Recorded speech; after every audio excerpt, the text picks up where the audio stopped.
อย่าคิดจับปลาสองมืออย่าถื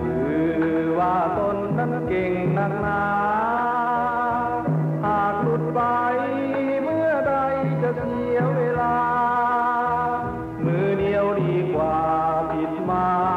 ไม่ยังมีอย่าหวังจะกินเทื่อเดียวสองโตอย่าโง่จับลายมันยุ่งบันทีอยากกินปลาทั้งทีเลือกโตดีๆรับรองว่ามีรสดีดังปรารถนาหนุ่มสาวเมื่อเขายังเฮียนฮักกันจำไว้ให้มันอย่าพากันโลภมากโลภา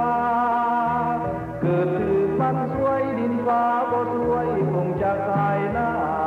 โตเดียวมือเดียวดีกว่าอย่ามัวหลงโลกีอย่าเอามาใส่หัวตนอย่าวน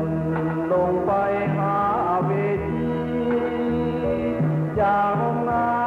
ยหลายทางระวังให้ดีขอเตือนน้องพี่เป็นเสียงเพลงส่งให้ฟัง